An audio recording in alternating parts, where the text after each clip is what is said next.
De fato, tem uma história interessante que, assim, se você olhar assim, os elementos constituintes da vida, eles são mais ou menos os elementos constituintes da Terra. Então, é o oxigênio, o hidrogênio, o carbono, enfim, o fósforo. Que é o que está nas estrelas, na exatamente, verdade. exatamente. Quase todos, eles batem assim, os principais ingredientes com os que estão nas estrelas. Então, efetivamente, a gente tem isso daí. Você tem essa identidade que sugere a vida, pelo menos a partir dos seus elementos constitutivos, ela vem de fora. Tá? A vida é extraterrestre no sentido dos seus elementos constitucionais. Mas tem uma coisa que muita gente fala, que eu acho que faz sentido, que é que a Terra ela foi beneficiada por um grande solvente que é a água. E a vantagem desse que é um solvente polarizado que ajuda as moléculas a se juntarem. E aí você tinha muita radiação, não tinha camada de ozônio aqui, né? Então, a gente inclusive tem um evento chamado a Grande Oxigenação. A Grande Oxigenação levou a explosão, matou as bactérias anaeróbicas que não precisavam de ar e gerou, foi um evento de assim, oxigenação do planeta. E foi aí que surgiu, diz a lenda, né, os eucariontes, né, que são esses organismos de núcleo organizado e tal, como a gente, tá? Então é aí que os organismos multicelulares começaram a se desenvolver. Mas olhando esse primeiro pedaço, existe essa discussão mesmo que o Sérgio está colocando, e é muito verdadeira, que você tem uns elementos que vêm do espaço, mas isso não quer dizer que a vida é extraterrestre. A vida que existe na Terra, pelo que tudo indica, ela foi criada na Terra. Só que a Terra tinha condições muito diferentes. Entre elas, muita radiação. Entre elas, situações, por exemplo, vulcânicas, etc., que traziam ainda mais energia. De alguma maneira, essa energia foi responsável pela conversão do que do que é inorgânico em orgânico. Então, as primeiras estruturas orgânicas da Terra parece que surgiram na própria Terra. Tem uma coisa interessante, tem um cara que ficou até bastante famoso, chamado Craig Venter. Já ouviu falar de Craig Venter? O Craig Venter é um cientista, entre vários outros, que criou a vida, muito entre aspas. E como o Sérgio falou, não é a vida como a gente, mas efetivamente fez experimentos com sistemas que são inorgânicos, gerando através de energia, uma coisa muito controlada, muito simplificada, muito artificial, mas efetivamente compostos orgânicos com capacidade reprodutiva, porque a gente precisa de duas coisas para ter vida, né? A gente precisa, primeiro, que ela se instaure, segundo, que ela se perpetue. E as duas coisas foram conseguidas em laboratório já faz tempo. Desde os anos 50, na verdade... Isso é interessante pra cacete. Desde os anos 50 a gente tem estudos disso, tá? Mas desde os anos 90, e sobretudo depois da virada do milênio, o que existem realmente aí desenvolvimentos do ponto de vista laboratorial que geram vida de maneira meio rápida. Então você consegue estudar esses ciclos com enfim, algumas gerações de desenvolvimento. Alquimia existe então, né? É muito louco essa porra, né? E o que é legal pensar... Homúnculos. Olha que interessante essa ideia. Quando eu vejo essas coisas, um negócio que me deixa assim, muito fascinado é o seguinte, beleza, então tá bom, então eu crio essas estruturas orgânicas, que basicamente quer dizer que ela tem carbono e ela, enfim, ela é auto-organizada, né? E ela se reproduz, ou melhor, ela gera gerações, tá? Então, ótimo. Mas para pensar uma coisa, eu ponho essas gerações no mundo e eu ponho pressões nesse mundo, tá? Então, por exemplo, eu vou reduzir um determinado elemento no ambiente. É bem possível que as coisas sigam por um determinado caminho. Quer dizer que essas pressões estão fazendo efeito. Que quer dizer que a evolução está fazendo efeito. Que quer dizer que a evolução vale mesmo nesses ambientes artificiais. E a evolução não tem uma mão em cima dela. Ela é uma evolução por seleção natural. Que quer dizer que a seleção natural e a evolução como um todo precedem a vida. Para pensar isso. Não é a vida que... A vida não instaura a evolução. A evolução é um princípio que quando a vida está lá... Acontece. Então... Mas isso é um argumento que vai de encontro com talvez o pessimismo do Sérgio. Ao encontro. Ao encontro. Ele concorda. Lógico. Na verdade, porque eu acho que de encontro, porque se um cara no laboratório consegue criar uma vida, quer dizer que criar uma vida não é tão difícil assim. Não, mas a vida, essa vida aí simples é porque é uma vida... Tal, por isso que é... Aí tá infinitos planetas. Não, mas é que o grande Mas aí que filtro... tá, mas calma aí que a não é chance- infinitos, cara. E não é só praticamente. isso. Você tem o chamado grande filtro que ele falou, que é o seguinte. Existe uma razão... Tem um cara chamado Fermi que estava um dia discutindo num refeitório e falou assim, porra, já que tem tantos planetas e criar a vida surgiu Ele fez aqui... essa pergunta aí. de maneira relativamente... Se os planetas são infinitos, cadê todo mundo? Falou o melhor conversador do mundo Cadê definiu. todo mundo? Mas você não argumenta que a vida como a nossa, dada a nossa complexidade, você não argumenta que é possível que já tenha existido em outros planetas. Você argumenta que isso é possível. A nossa tipo Possível, de porém não complexidade. provável. Essa é a questão. É porque, tipo, a gente ainda não passou por esse filtro, entendeu? Não. Então, em teoria, é possível Isso. que Em teoria não, alguns é possível e ponto. Você tem razão. É possível que alguns planetas, vida da mesma complexidade como a nossa, possa ter sido desenvolvido, mas nunca ter passado por esse filtro. Não, o filtro... Ou mesmo que ele tenha passado, ele pode ter um outro filtro, que é o filtro de... ele sobreviveu, mas e comunicar-se? Será que é possível dentro do nosso universo? A gente não sabe. Será que é possível você ir além da velocidade da luz? Porque se ele estiver num local que está... Não, além da velocidade da luz, parece que é difícil. Então, mas se ele estiver num lugar onde a velocidade da luz nunca vai alcançar aqui, e aí? E se essa super civilização se desenvolveu num lugar onde eles nunca vão conseguir se comunicar com a gente? Também é possível. Estaria de acordo com o filtro. Sim. É verdade o que você está dizendo. Eu prefiro ver da seguinte maneira. Parece que a formação de organismos maiores, mais complexos, ela tem uma dificuldade a mais. Tá? Nesse ponto eu concordo com o Sérgio, porque na verdade é meio consenso aí. É assim, existe um salto, que é um salto foda, que é você criar sistemas biológicos que progridem, tá? Que se estendem através das gerações. Isso é uma coisa absurda, mas não é que Craig Venter e qualquer outro cientista é Deus. Isso é uma coisinha. Existe uma outra coisa que é como é que eu gero aquilo que nós entendemos como vida, que é uma outra coisa. Vários tipos de organismo, eles proliferam, eles são assim, eles são assados, muitos são multicelulares, tem tecido, né? tem isso, tem aquilo, e eventualmente tem esses que são cognoscentes, eles conhecem as coisas como os mamíferos etc, e outros mais. Mas isso daí parece que não é simples, parece que tem um gap probabilístico aqui, entendeu? A probabilidade vai decaindo e chega uma hora que ela decai muito. Uma coisa interessante de pensar, todo mundo pensa isso de um ponto de vista muito da biologia do cosmos mesmo, mas tem um outro aspecto que é realmente psicológico, que é assim, talvez o grande problema seja justamente essa maneira como a gente tem de pensar as coisas. Porque, veja bem, o ser humano quer dominar a galáxia. Agora imagina que um outro organismo surge em qualquer lugar e ele quer dominar a galáxia. Mas ele vai se matar lá mesmo, igual provavelmente os seres humanos, e vai acabar o planeta deles também, igual provavelmente os seres humanos.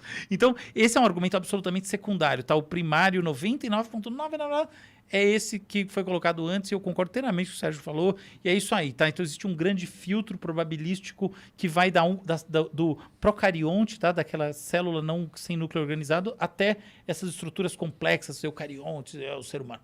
Esse é o grande filtro. Mas tem uma coisa de se pensar também, que é o seguinte, cara, não basta você ter um organismo complexo. Para ele vir até aqui, ele tem que querer e ele tem que se entender entre si. Então, eu penso o ser humano botando fogo no planeta. Imagina que a gente, para ter uma tecnologia para chegar realmente longe em outros planetas, a gente precisa de mais 100 mil anos. Eu fiz aquela pergunta, o que você acha do futuro da humanidade? Muito assim, será que a gente vai viver mais 100 mil anos? Você percebe? Eventualmente, a maneira como a gente pensa o mundo impede que a gente viva...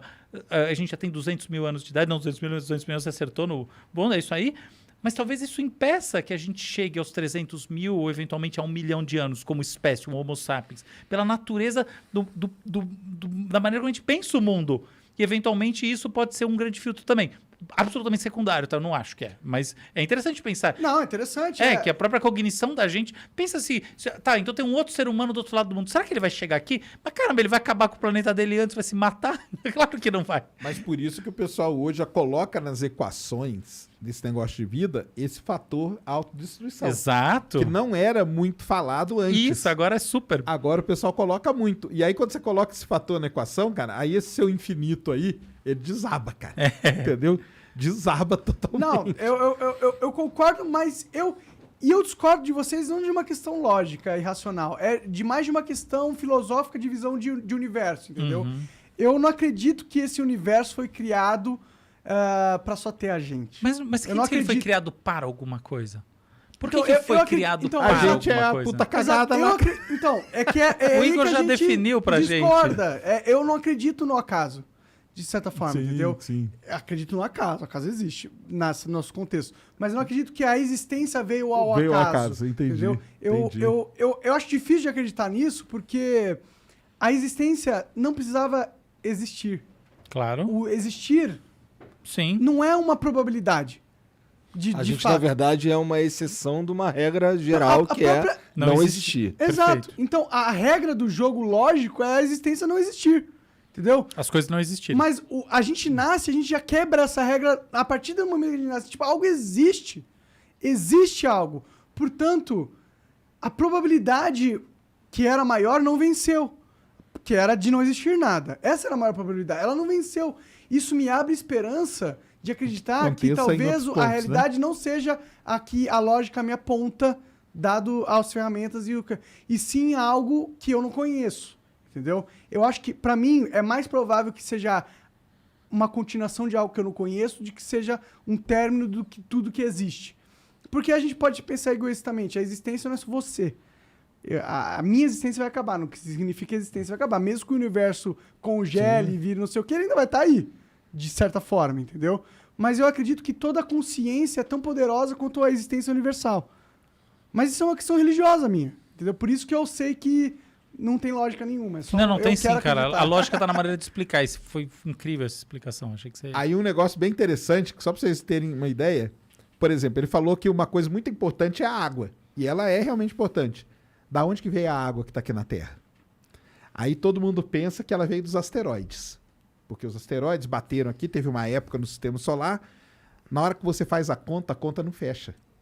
Entendeu? Tem mais Não- água do que tem poderia mais ter água vindo do de que esteroide. Exata. E da onde que veio essa água extra? Os caras descobriram. Do Sol.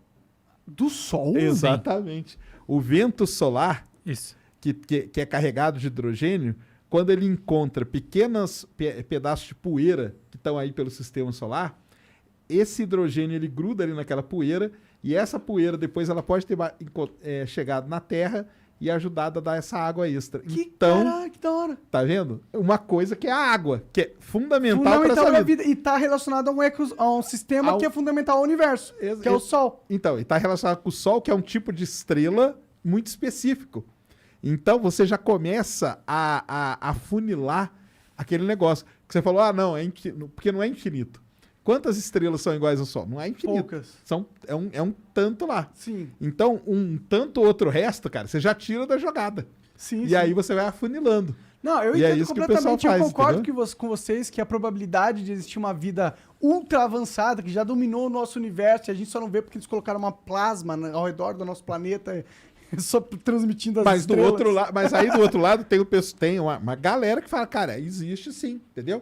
Então, E o tanto Bob que teve Lazar? lá. Então, Sabe o que eu acho que é uma discussão legal também em cima disso tudo? Existindo ou não, como são os extraterrestres? Qual é, do ponto de vista da nossa visão da ciência e também do imaginário, esse ser? Pra mim é aquela questão da Lua. Não, mas como é que você acha o que ele ser é? se adaptou ao sistema onde ele foi criado. aí ele vai ser mal, cara. Vai ser mal, pode ter certeza. Esse terrestre, eu tenho esse terrestre bonzinho. Eu tendo a Tem concordar. uns que vem aqui, é Massamato aqui, né? Faz umas figurinhas. Mas ali é o dever de casa Não, mas das como crianças. vocês acham E que se maldade for uma questão evolutiva Não, com contraproducente? certeza. Olha só. Não, como vocês acham que ele é fisicamente? O Monark hoje ele tá num nível de profundidade, assim, absurda. Assim, absurda. A cada Humanoide. pergunta dessas a gente tem que parar e falar, putz, Cara, é que a gente já conversou isso 200 milhões de vezes. nossa, esses sistemas são incríveis. Existe um A gente livro, adora, cara. eu Existe um livro muito falando em forma, né? Existe um livro de um ufólogo que é isso aí. Morfologia extraterrestre. Isso Estudo como de você acha morfologia que é? extraterrestre. Cara, eu não. Eu primeiro que eu não acho, né? Porque eu acho que não existe, né? Sim, mas sim. vamos supor Não, mas que considere exista, que né? são seres Se do nosso existir, na sua imaginário. concepção, como seria? Cara, eu acho que seriam assim meio humanoides, sim. Acho que seriam. Eu acho que eles teriam certamente simetria. Eu não vejo... Simetria? Simetria. Ah, sim. Ser vivo sem simetria é foda, não vai longe. A primeira coisa, simetria, né? Tipo, não vai ser estilo bactéria. Até bactéria tem simetria. Não vai ter alguns protozoários, são as coisas que não tem muita simetria, porque eles não tem metamaioria, né? Não divide. Eu acho que vai ter simetria. Primeira coisa, eu acho que ele vai ter órgãos do sentido próximo do cérebro. Ah, sim, com certeza. Olhos e tal. Então, e nesse sentido vai ser diferente de uma bactéria ou qualquer coisa assim. Tem que ter alguns sensores, né? Sensores perto do cérebro. Cérebro, sensores, simetria. Agora, você vai ter perna. Eu vi uma parada muito bizarra, Difícil, que era braço. um canal chinês deles cozinhando cérebro de porco. E o que é bizarro pra mim é que o cérebro de porco é idêntico, tem um formato diferente, mas é idêntico ao cérebro humano. Sem lógica. Idêntico. Mas claro, muito mamífero, bizarro. os mamíferos são todos iguais. Você acha que a gente é tão diferente assim do porco no todo? É nada. Sim, Cara, mas olha pra os mim é órgãos, bizarro. olha o coração, olha tudo. Não, Então, cara, o pessoal usa, né? Lógico, Pra fazer exatamente. experimentos, tu testa É. no porco. Então, mas será que o alienígena teria um cérebro também similar? Isso é bem legal o que você está falando. Eu acho que o fato do cérebro do porco ser parecido com o nosso reflete as condições adaptativas do planeta Terra. Talvez seja diferente. Tem algum O animal... cérebro, sim. Por exemplo, uma ave muito grande, o cérebro dela é parecido com o cérebro do porco? Eu não sei Não. qual que é o cérebro de uma Não, ave. não, é muito diferente. grande. Assim, a questão não é tanto de tamanho de ave, tá? O cérebro da ave, ele é diferente porque, assim, o cérebro humano, o cérebro do porco, etc. Tal, você consegue ver a hemisferização muito E é clara. tudo rosinha, bonitinho, com aquelas curvinhas, tá ligado? Ah, não, isso aí. Tá, não, isso aí você vai ver no da ave também. A Ah, questão é. Então, mas isso é louco. Ó, abre aí um cérebro de Pô, não quero ver, não. avestruz, que é grandão. De porco é que você não quer ver mesmo, Avestruz né? é uma ave. A avestruz é grandona. Quem diz que o cérebro dela é grandão? Você viu a cabeça da avestruz? Ah, vai saber, né? É maior que um canarinho, né? Aqui, ó. Tem um desenho aqui, ó. É, não, o cérebro da avestruz Esse é não aquele parece tipo nada do- com o cérebro humano, Aí, ó. na real. A avestruz possui cérebro que é menor, né? Então. Esse é tipo aquele do Homer Simpson, sabe aquela É. aquela olha lá. incrível que ele tá com a cabeça e a ressonância? Aquele é maravilhoso. Mostra só. É o... Mas você tá falando, é parecido, né? As covinhas aqui e tal. Esses A enrugadinhos do rugosidade, cérebro. não, essa rugosidade é típica de córtex em geral, tá? A questão é que por exemplo, os ventrículos, tudo isso é diferente nas aves, dos Entendi. mamíferos. Então é diferente mesmo. Existe um salto de funcionamento imenso nos mamíferos. Tá? Tem muito a ver com a maneira como o próprio mamífero se reproduz, tem toda uma questão. Essas coisas são todas sistêmicas, né? Então, o cérebro do mamífero é parecido entre si. Tá? Então, o cérebro do porco com o do ser humano é parecido. O cérebro da ave, do peixe. Eu sei até que dá pra você pegar a pele do porco e enxertar em você e que funciona. Assim. Sim, tem isso. Hoje em dia não se usa mais, né? Não? Não se usa mais. Entendi. Porque você tem muita rejeição e a qualidade não é tão boa. Hoje em dia você tem maneiras de fazer enxerto. Faz a pele artificial, Você cara. faz exatamente Isso é enxerto louco, né? sintético Nossa. e a coisa funciona melhor.